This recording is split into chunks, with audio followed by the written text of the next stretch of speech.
ono ena sesei ohwe echire ediama na bunia bebi a oye dikro no pani so eye Martin Owusu ono so eka PTA empanimfo ho ena obo nanam chidom de otoso so de set edo set agbomede ono so ene Wansamerehene Youth Committee Chairman ena Pani Kodwedu SMC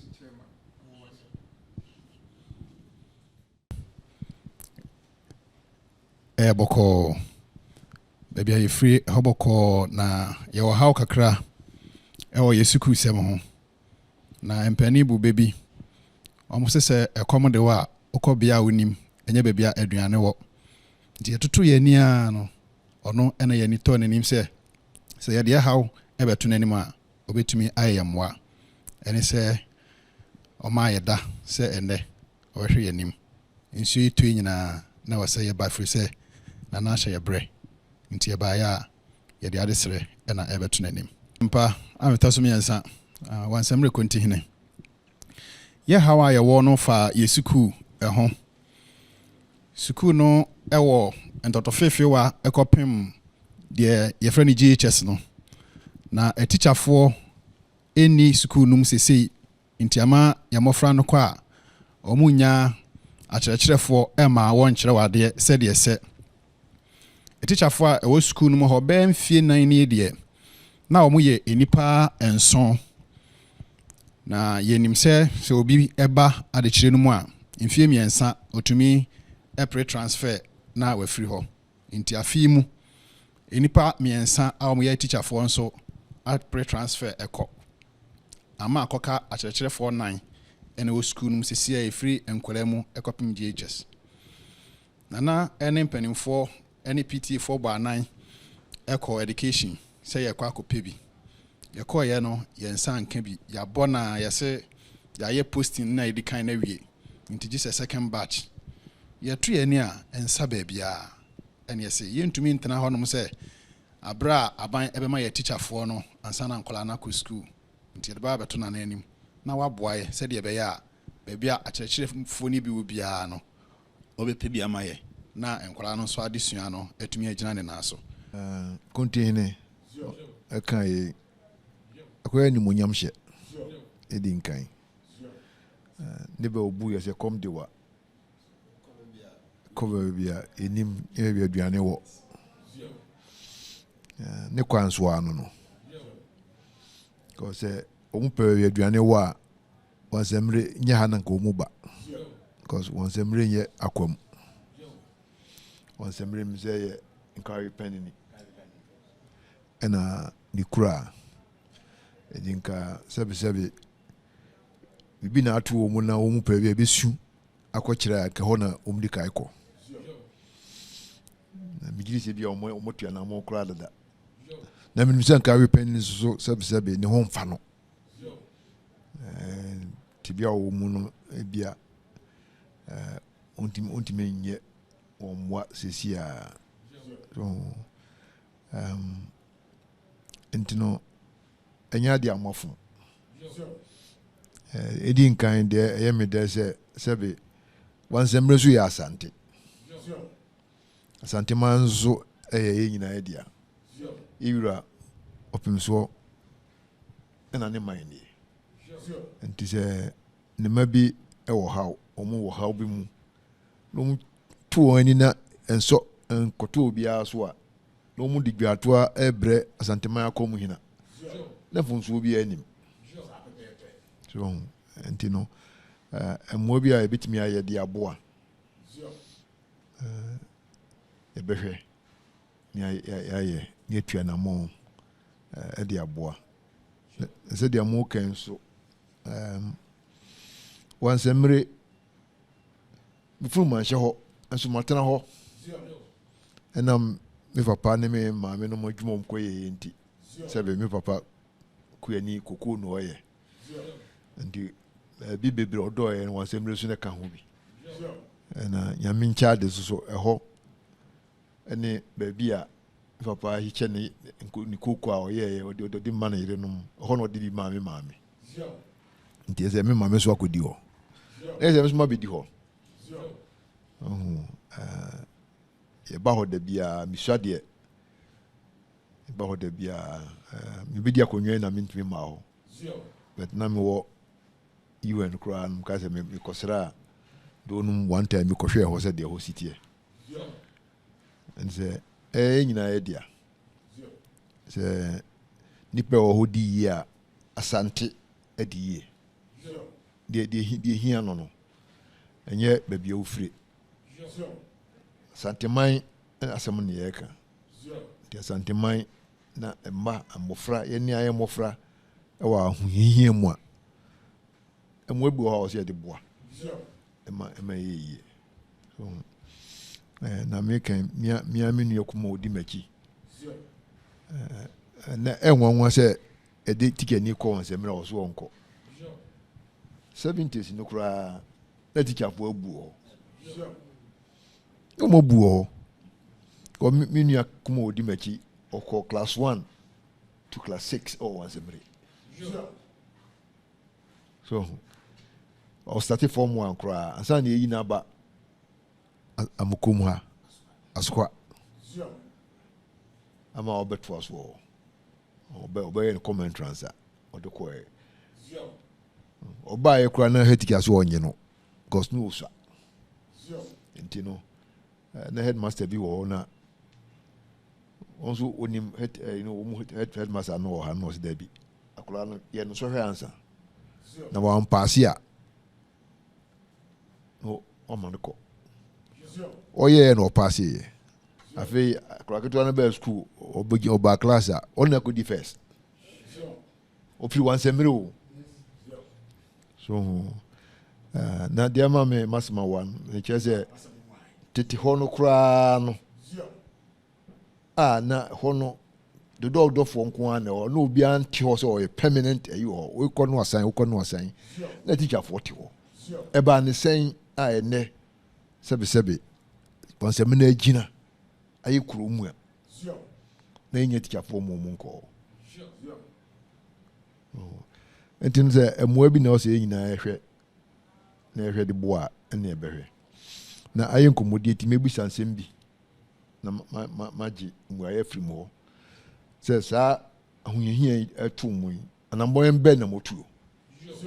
yo nana we de wadaro ma acha me obeta mana na tese anamo de yetubi school yi beto hoyi yani anka se de yemodin mo atimi aboasi adan teachers quarters kra yani anka se teachers quarters se teacher ni ba yemane hadan nti yani si teachers quarters ya wa de right meter leni di meter bo teacher ni ba on hadan ya otimu free nti yani asa hu yampi etunsuo ya chichani u teachers quarters wa insuo ha ya ba ye toilet nyina ewo ho ya chichani wo ha bibia ha nti anamonde etubia fasko no na wada roma aba sa chichafo ehu asem ekoba sei mineme mpanimfo ani me PTFO sim so akọ director ho sa yanti asese 70s here na kan eno kura satam na kan ho den usim kura bakwa kodo anajo enso na Wansamerehene school no na chichafo ewo ho a na womo a enkura wo chiro made no se wo mu fire kura se na wo mu ba kurumu a no ma bati kurumu fo no kura to fom ya school no dia wo eko school na wie no wo ma ba ya kase se wo hwe subin dia wagina MPCC yawo subin so ha ya oya MPP ni Wansamerehene no ko school Wansamerehene no ko school ya Wansamerehene school no baby ya free 70s wo ba na no den se sia na ye hunu dia sia e koma se chichafo ebedi ehwamo nti director say this time you pursue chichafo ni free akra no mbeduru ase be kanensa na so mo kase ye kofa ye niam ba okohwe station oba unhu omu biem enti wono na aho kakra na hame mse data na huhu mu biom no anamatu pen ena otufa ho se chichene no yede na bla ho se wonko station enti akra no wasan wo Wansamerehene mu ena wode apa ya obeduru ha so a wanko ho no anamatu ben na se otufa ho ma empanimfo no hunu se chichene no wanko ba be ka so wonko enti na wusa wadawroma yetu ho anamo ebe hwe ne yetu we ho anamo se menya regard mo this director na come papa education so director of education that branch no MP also ni when member of parliament as a kesiama na yakwaye primary no wanya enti wanya no onsia to mampo no bi ana de wonya no so no bi afi ne yebeto no so aba enti mi hu se obenya na wanya enti nkai sabre de sanka as a kesiama ana kesenka oboai no so to aba no a wanya enti se bibi se otu no hufo otu no hufo enyewe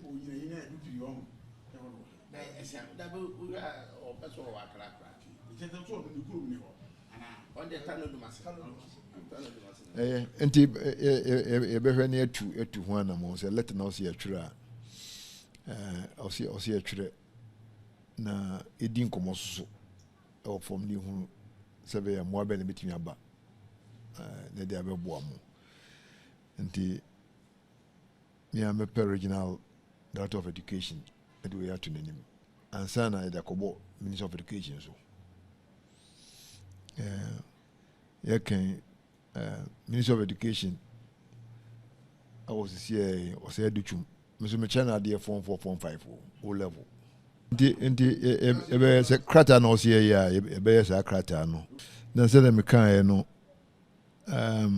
akomia edie no sabi obi a won peso so so menti menya de minua nkawe pani minim se ne ho mfa no no kwasem but me ye ade bi wo ana o se mana sote onu nti ne meye na me ya ma onu nti o se asante de enso no onu na hwe ho so na fei obete ese achamfo o Wansamerehene me nko prikuro dabi nye de hiam no but asante Otumfuo ankasa ne nananom edi hia na o se hwe ne yeboa entin enne na mo a ebe mmatuo se hwe na yeboa asante man akonanim na de hwanso ya de a ehia ewira ankasa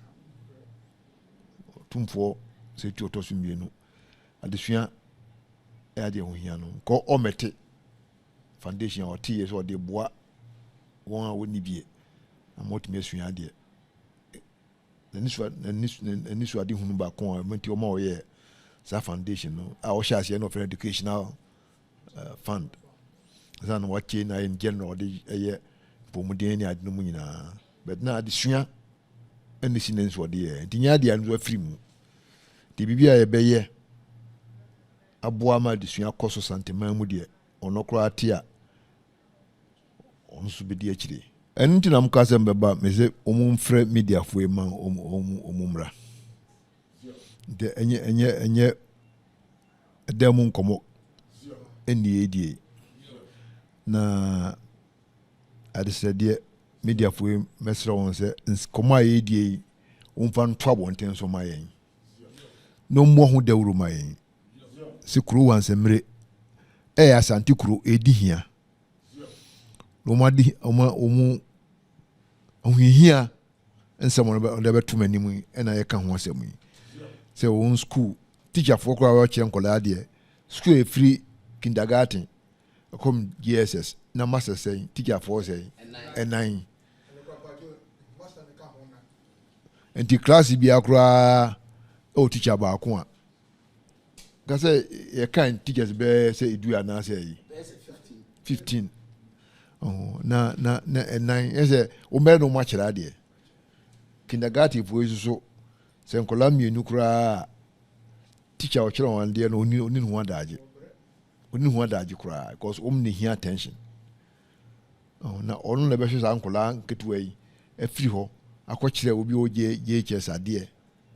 also ni here ye chena ade mo optim pass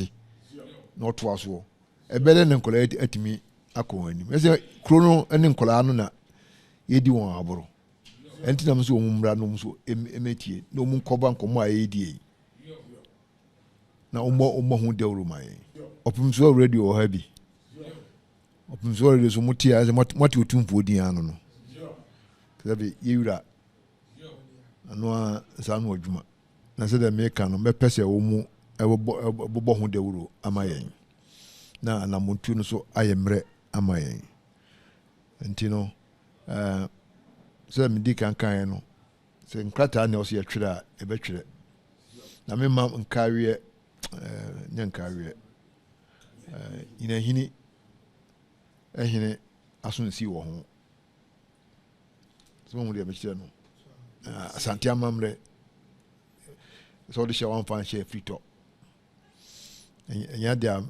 me ya bra onte ho hwe se ina hini mzi ina hini nkawie penny ewo country ana ohin nye sesei dada nyina ohin obi anyini fira bi o me bisa me aja madwen kakra ten me bisa ba bi osum o mayure okay yo mayure hini so me mayure so asuntie okay and e be ne sa so na dia bitimi aya aboa me kan ye dia me kan a traditional system no say nananom emo bitimi aya aboa no mayure hene me tunu no say sei na onkrofo abeka kire me yesi ya wunti na me ye o me ya aboa wo aboa santeman so na aye kama se be ya obi anwinwin se echamfo no onam Wansamerehene David bibinti na akoya asante die etimi boa emeyeye ntie medical no omuso adi nkomo ansa na me krata bia na maye adia ko minister ho akopi regional director of education ene mo district director nyina hini director no nti mo contactor mo find so mame regional director de benya na etusa na mo no enye kwadubo ya desire cause mo ohihiem mo mofra nya adesua nya teacher for me ankyerɛ ade sebe o modesua be kwa ni mo ama sebe dachi mo abrabo akoyie eno na ade hihia ntiamo wa enye kwadubo ekwan be faso aboa isa how you feel and ye nyina adwedwe ho so ntino HR kan bi na boshe no share na mbemu enye hwe yetu anamon so mbenfo se enu nsuo entwepe entu anamon na we so ekoto dwai enso ebeboaye so beboaye pa se Wansamerehene ha wo honie tina mesire sankafo yi se omumo modia emano enko se ihia se sabe ipia ho kakra na yebetua na sa ade no akonanim sabe na obi abete na the petition bi ko ba bi a yen krata ko ba bi de ade sere bi akoto obi anima na nso aboa yi tron nti enye ko dubo mmo enye se wa moaye Ghana obi pa adwuma yes wonya bi obi pa adwuma yes sisi a teacher fo obi pa adwuma ya omunya adinti na ba bi wo ho a omuso enye teacher fo so and there's some mismatch so I was here say when all pa ba bi akwakira ade no onya na hwan so no pa de kirefo no nso nya na edisa nipa yi mienu eba Wansamerehene any teacher no owie na desua na opa bi akokira de cross onya ba bi impost no enti watifie a ne maame no ne papa no so one ni abre omba wi school nye we kura amfa ne nko so na Wansamerehene so nye ba bi se wo si hwirem na me ka se tete ho no kura no ye susua 70s no kura no na tikafo ho a o mu kira de that time na udino ye say Kofia Webrese tu one dikro so onfonsi wona na bibia tu ntwa because say ono ntimi nkɔhwe na oja kwena to osa na oja ma na etimi ye adwuma ne wo Wansamerehene ho yo nipa na omuso ni gi adesua ho nti na omudi akire hwɛ sɛ teacherfo asetena mu papa open kire me nipa ba kwa mebu ndi so I mean school na yen say nedia na nya nedia ni manyina anya hodom ko school ni manyina wanyi obi amfiri ho hodom nyina ko school so aso kula ni made pa enye kura osi kuro ayi ene card mi ko Wansamerehene wetima akwa aba mprensa zana de asa kane na usimu na yeden so but enye say ni din no na bia oti aka say ewo akiri eni akiri sa ko hokura anya hafo atuma mpo no aya so ntenya dia say kwa wa bebre sa say obi kwachira de ho a na say udifo bi na ti Wansamerehene dabi bi kura nsida ebi kura nsida kura na ye ni swali kuma eni jipa banada kubia na obohwese yo ho a ne ye ne gisem so ntino enye ba bia obi ntimi ntina emobra ma enyeye ntino ebitu hu anamo so de me kan no na ya hwe de ebetimi aye de aboa